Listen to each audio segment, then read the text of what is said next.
Welcome to the Riding in the Weeds podcast, where we tackle life's inevitable challenges, from navigating mountain bike trails to overcoming business hurdles and forging deeper connections with pets and people.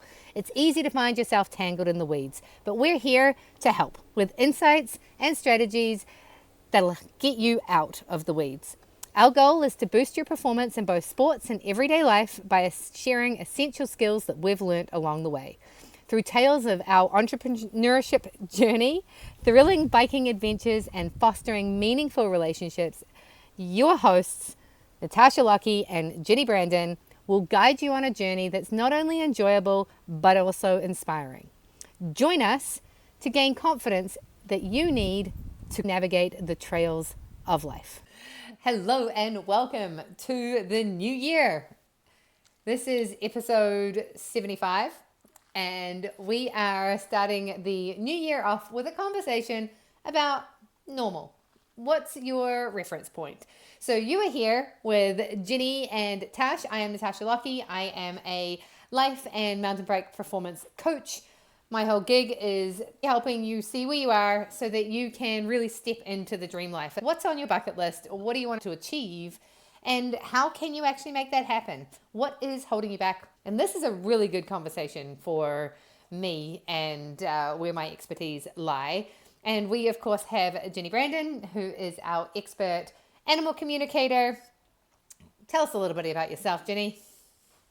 Yeah, I am an animal communicator, and I intuitively work with pets and help their people understand a little bit more about what's happening and going on in their lives together so that they can have a more harmonious relationship. And yeah, this podcast is all about riding in the weeds. The reason we called it Riding in the Weeds is because we know that sometimes you get stuck in the weeds of life. And it's not about judging the fact that you get stuck there. It's about how do we get out, because we all get stuck in the weeds. And whether you're riding your bike, whether you're working with animals, whether you're relationships with other people, or whether you're just deciding what you want to achieve and what you want to do in your life, you will get stuck in the weeds. If you are shooting for the moon, you're going to run into struggles. The only time in life where we don't find the weeds is when you're not pushing yourself. So this conversations that we have are just all about when we get stuck, how do we navigate our way out again? And again, I'm Natasha. You can find me on Facebook at Natasha Lockey. You can find me on Instagram at Betty Go Hard. And you can find our podcast at ridingintheweeds.com. On Substack. Please go and subscribe, because we've got some really cool stuff in there, great articles, and just resources to help you move through the challenges. Ginny, how do people find you? You can find me on the web at soulpetconnections.com and on Substack, Instagram, Facebook, and YouTube under the same handle. Awesome. So, normal. What does it mean to be normal? I love this topic actually, because I will never forget having a girlfriend. One day we were doing something and her family were going to go to McDonald's or something like that.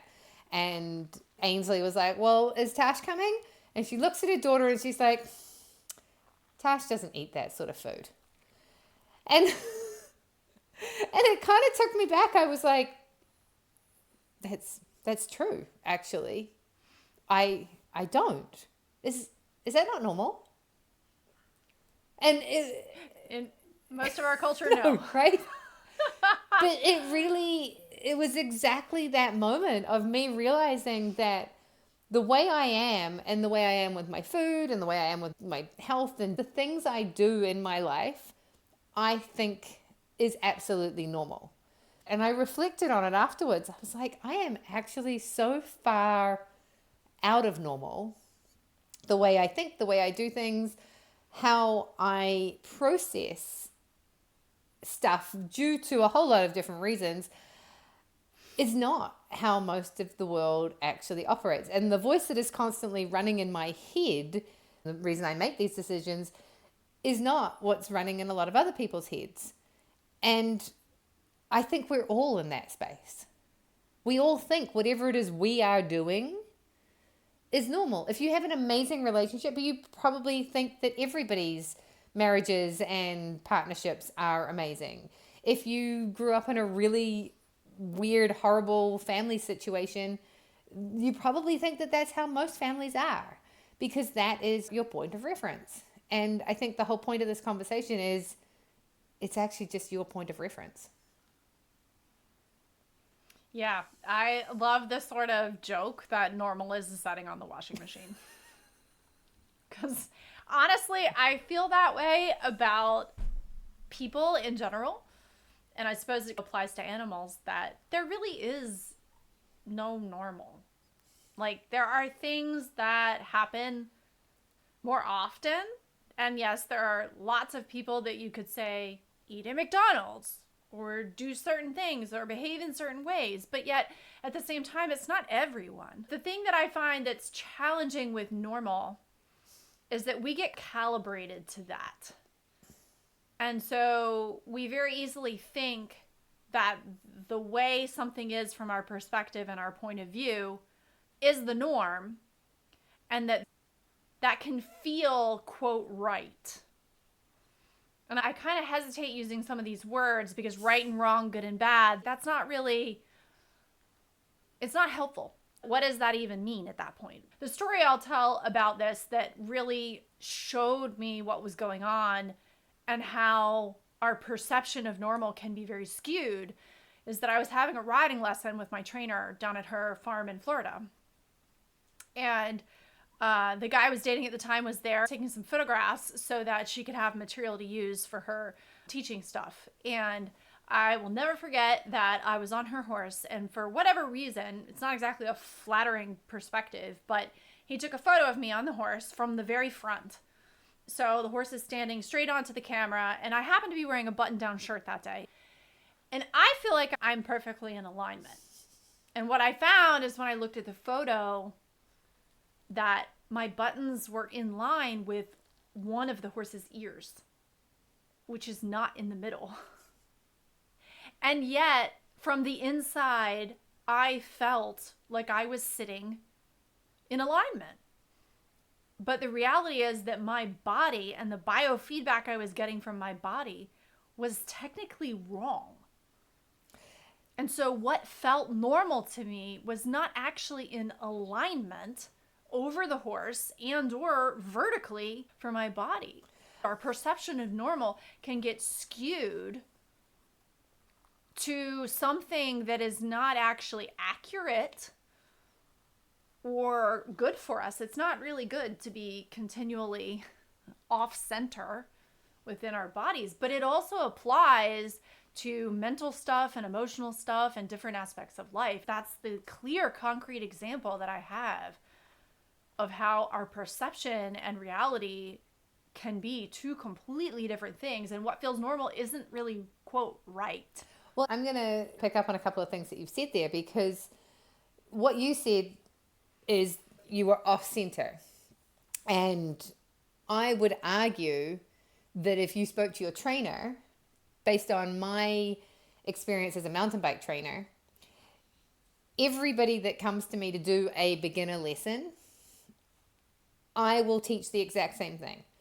It is very normal when you start to ride a bicycle that you ride along 1 foot up and 1 foot down. It is not an alignment, and therefore you will not be balanced. However, that is very normal behavior for somebody who first starts riding a bicycle. It is very normal for you to focus on the front tire.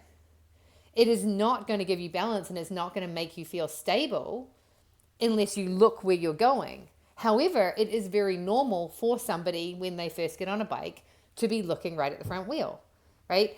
The normal beginner biker is doing all of the same things wrong. And you are 100% normal that one side, that when you go to corner to the right, it's easier than going to the left, or vice versa. One side will be easier than the other. That is 100% normal for the human body.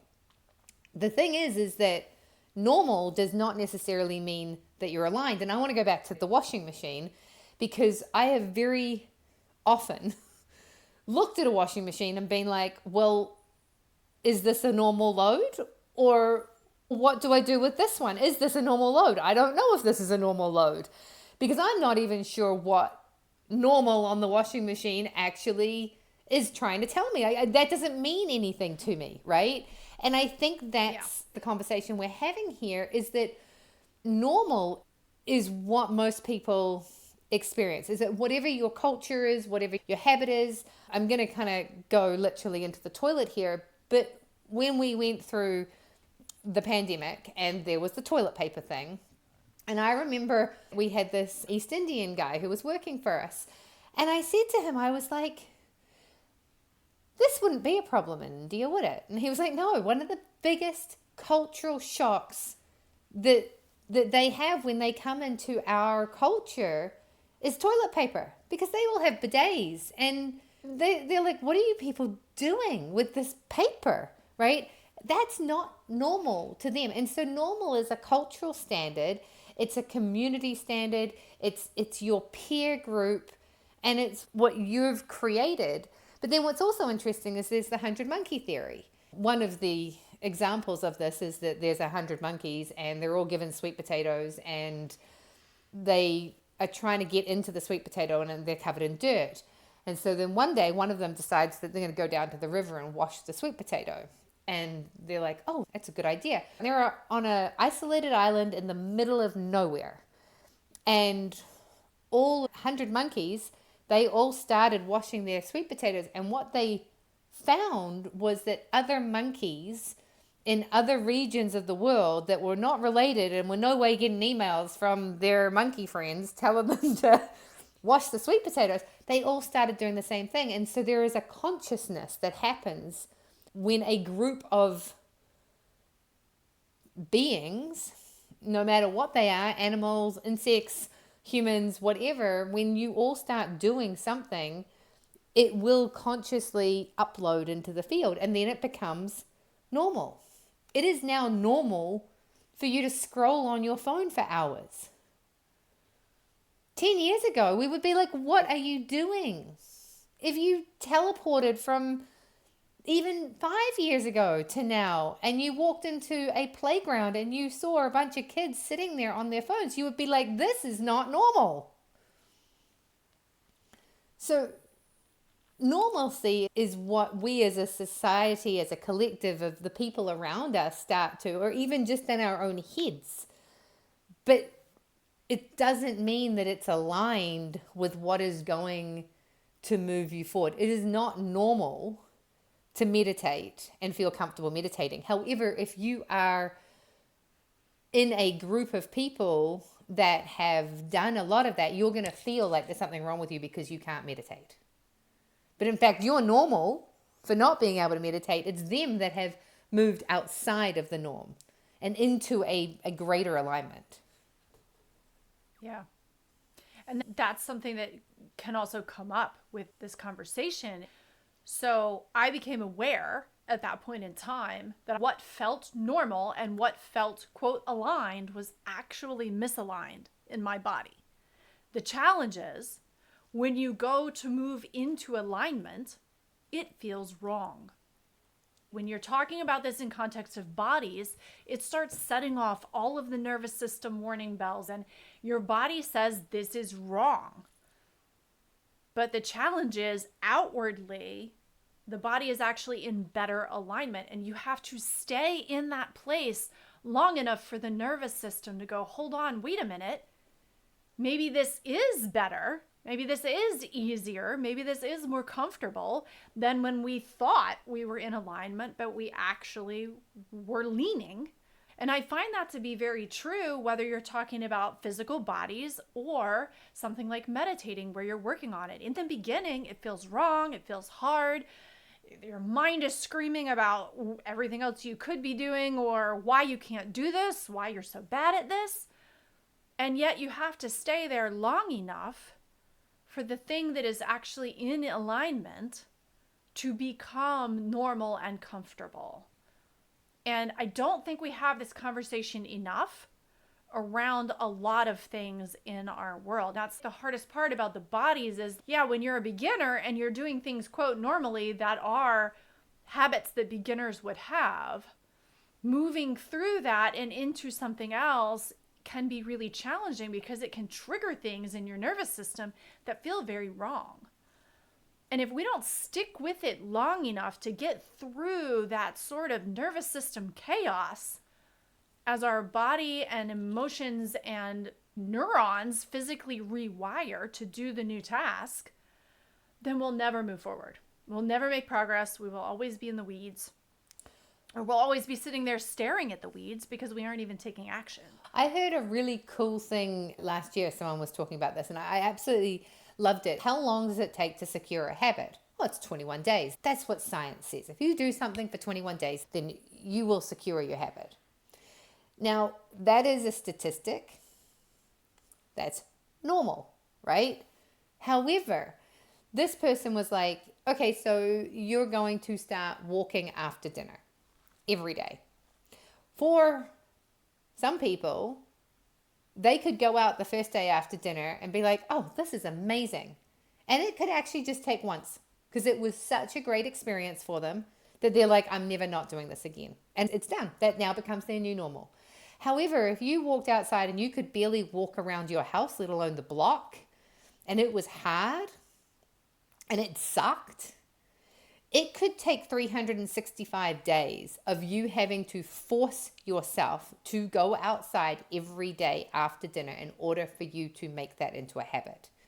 And that doesn't mean there's anything wrong with you. That just means that that particular thing was hard or challenging in a way that you had to keep at it. My husband and I have been doing a 15-minute yoga every night, followed by a 5-minute affirmation. It is the same 5-minute affirmation we do every night. And it took probably a week before Ian looks at me and he says, are we doing the same one every night? I was like, yeah, it's the same one. And then he says to me the other night, he's like, I was trying really hard tonight to repeat the affirmation twice really, really fast after she said it, before she said the next one, because that enabled me to stay focused on the affirmation because I was having to work so hard on getting the I feel perfectly aligned in my body. I feel perfectly aligned in my body. And then she would say the next one. But if I only repeated it to myself once, then I started to float off into somewhere else. And then I was gone. And it was interesting because I was literally having the exact same thing tonight. And it is so hard for 5 minutes. Like last night, I think I fell asleep in the middle of it. I don't know where I went, but I was not. That's okay, though. I was not there. And so all that to say, it's not normal to be able to do X, Y, Z. And actually, this is a really good time for us to talk about this. We are developing a program that we're going to put out before the end of the month. And it's just a challenge.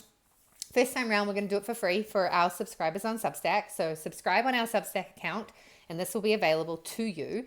And we're going to do a week where we choose one thing. Just one thing that you can add. Maybe it is sitting still for 5 minutes. Maybe it's doing 10 minutes of yoga in the morning. Maybe it's doing 10 minutes of yoga before you go to bed at night. Maybe it's brushing your teeth. Maybe it's washing your face. I don't know what that thing is for you. But what is a goal to add? And we're going to take one little micro step and add one thing and see if we can bring that into your normal. When I make my smoothie in the morning, I put the ingredient in the blender, I put it away. When my husband makes the smoothie in the morning, he puts everything on the counter, he puts it all in the blender, he makes the smoothie, and then I walk in and everything's still on the counter. The only difference between the two of us is I have made it a habit to make sure I put everything away, and he hasn't.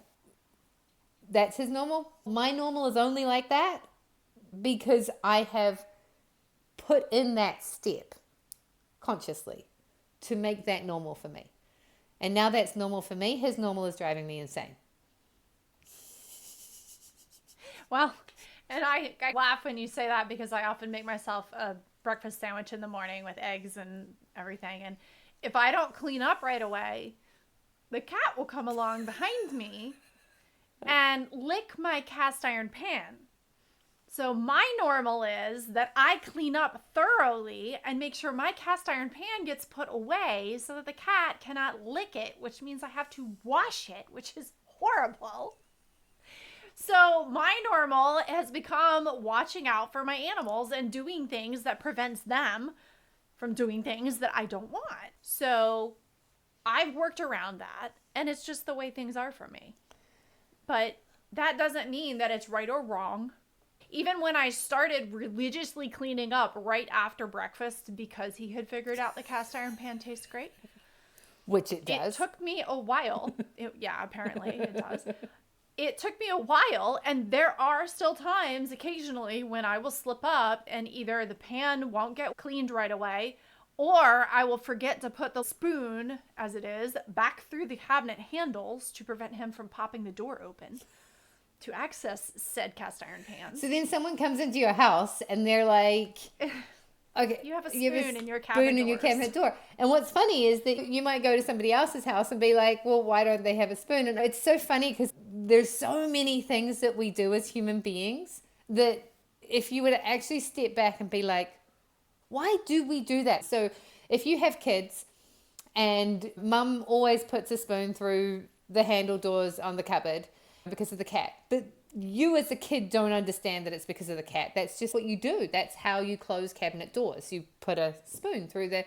And so then you grow up and you go and have your own house and you don't have a cat, but you put spoons through all of the doors, and someone comes to your house one day and they're like, why do you have spoons? Well, I don't know. Isn't that how you keep cabinet doors shut? And then they're like, no, that's weird. And so then you call your mum and you're like, why do you do this? And mum says, well, remember when we had that cat? Yeah. Yeah. And I think that's how things end up becoming normal to us. My pattern of my body being out of alignment stems from the medical challenges I had as a child. And that's one of the important things to remember about certain things, particularly when it comes to bodies, is that oftentimes what we deem as normal is the way that our body needed to be in order to compensate for something. Even our emotional responses, coping mechanisms, even as so far as addictions, a lot of times those quote norms protected us from something. And so it's important to not make yourself wrong for it, but it's also important to recognize when you go to change it, your physiological response will be, this change feels wrong.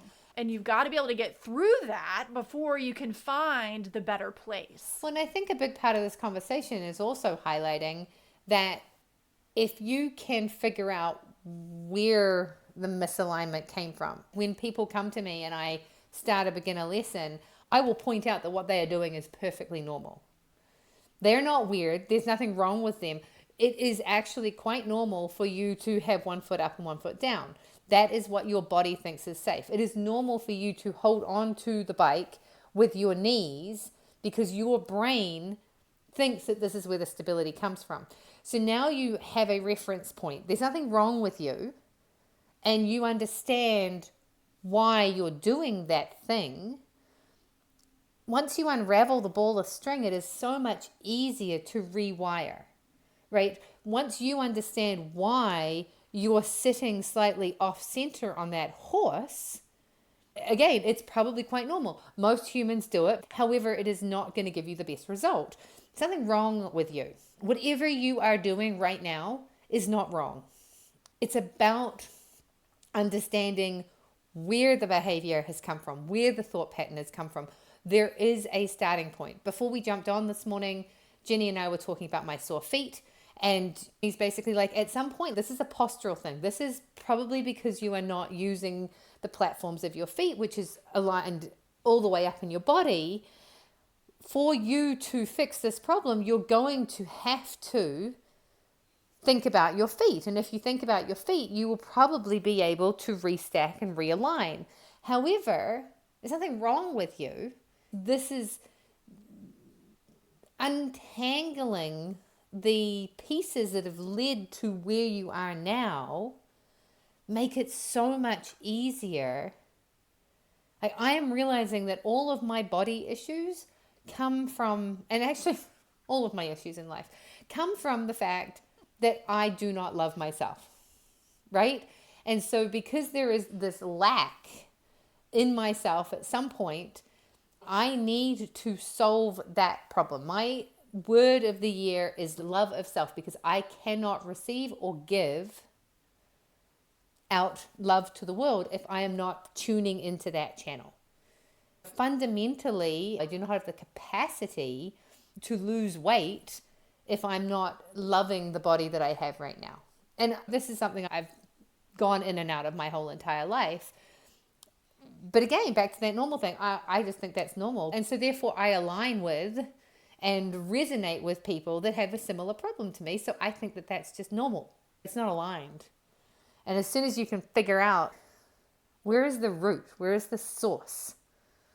What is stopping you from receiving whatever it is, whether it's being able to get aligned on the horse, being able to feel stable on the bicycle, being able to take steps in your life to get into flow and be into joy and be in abundance. What is it that you think is normal and therefore have not changed? And you're making yourself wrong for it. And once we can untangle all of that, then we get to step into all of the amazing things that are available out there for us. Yeah, that's really one of the biggest keys to getting out of the weeds, is being able to look at it and recognize, where is the root of this problem? Because when you're aware of the root, you don't even have to have the specifics necessarily. A lot of times the specifics don't matter. But when you're aware that there is a root of this thing that I call normal that actually isn't really in alignment, then you can sit in that uncomfortable space and allow it to be uncomfortable long enough for your nervous system and the rest of your body to go, hey, wait a minute, maybe this is better. Maybe this is easier. Maybe this does feel better than what I thought was normal, that what I was comfortable with. But until you're willing to stay in that sort of uncertainty in the middle, it feels unstable, it feels wrong, your nervous system is probably screaming at you the whole time. And that's even true of the emotional stuff too, because that triggers things in us. When we start picking at those places and really looking into those places of the way we've been that we thought was normal, that turns out probably isn't the best for us. But you've got to be able to stay in that middle ground, that unstable ground, long enough for everything to come back into alignment again. And this is something that in my mind is like the layers of the onion.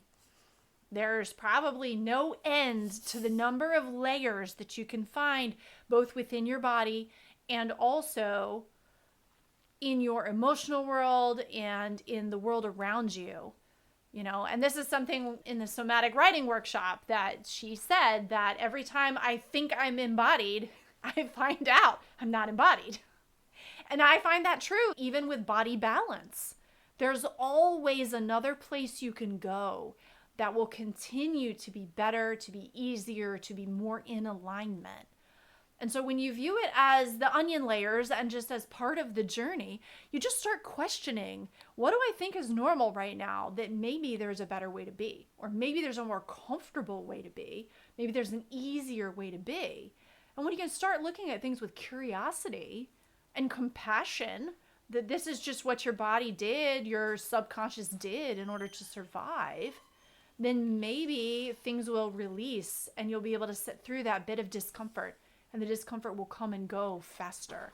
That those layers of that onion start peeling away quicker and quicker through that process. Yeah. Evolution and growth over a lifetime. We are not here to be stagnant. Every time you adjust, you will find that there's something else to adjust. And I think that's one of the things about mountain biking that's so cool. One of my biggest teaching tools, and I'm going to wrap us up on this, is that if you are moving, you have the ability to move.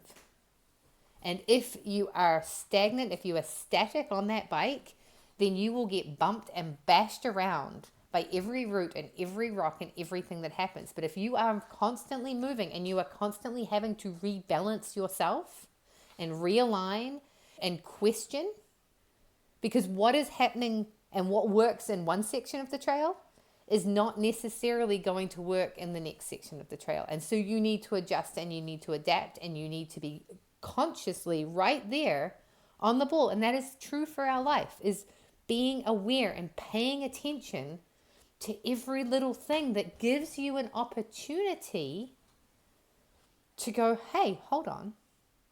Maybe there's a way that I can do this that's more aligned. And yes, this feels comfortable. And maybe it's time to shift and change. Because that's not the goal. Being comfortable is not the goal. Having fun is the goal. Yeah. I can 100% say it's exactly the same with the horses. And I know that is one of my weaknesses or nemesis, is that I get stuck in a technique doing a thing. And I suddenly find out, my trainer's like, hey, the horse is now doing something completely different. You should probably change what you're doing. And it's not that you're... I was like, but I just figured it out. Not that what you're doing is wrong. It's just not going to work. It's not just working anymore. It's just not as effective as it could be anymore. And it is 100% the same with the horses. I don't ever expect to arrive in my horsemanship journey. There will never be an end. And I always will keep evolving and learning and hopefully sharing that both with people and with horses that I continue to work with so that I can be more effective, faster. The foster horse that I have with me right now is coming along faster than any of the other horses I've worked with in the 16, 17 years that I've been doing this now. But that's because I have all of those years of experience. Yeah, it's not... And I just keep adding to it and keep working on the layers. And I'm sure she's going to teach me things that I have not encountered yet. It's not that the horse is better. It's that you can take some of that credit. I'm different now. Yeah. And that's the way it should be. That is the way it should be. All right. And on that note, I think this is actually a conversation that we are going to keep going with it. As I say, please go and check out our Substack. Writingintheweeds.com will take you there. Or writingintheweeds.substack.com will also get you there. And please hit subscribe, join up. It is free right now for you to subscribe to our Substack. And we've got this program that's going to be coming up, and it's really going to dig into this whole concept and allowing you the tools and the accountability and the support to start making those micro changes. Because when you try and make macro changes, it's too much for the system. Please share this episode with anyone you know, because I think all of us get stuck in thinking that normal is normal, and not knowing how to shift into alignment is huge. And it's not something that you can learn overnight. What we learn is being uncomfortable and being willing to look at things in a different light. So I am Natasha Lockey. You can find me at Betty Gohard on Instagram. You can find me on Facebook, Natasha Lockey, and I'm really working on getting some other stuff going on. I have been a little bit quiet, but you can always find me on our podcast, Writing in the Weeds. And please feel free to reach out at any time if there is anything I can help you with. Your turn, Ginny. Yeah, I'm Ginny Branden. I'm an animal communicator and energy healer for animals and their people too. You can find me on the web at soulpetconnections.com. and on Substack, Instagram, Facebook, and YouTube under the same handle. We appreciate you coming along for the ride today, and know that you are doing good, and just keep questioning your normal, and everything will continue to evolve. We look forward to seeing you on the next episode. Thanks, everyone. Have an amazing day.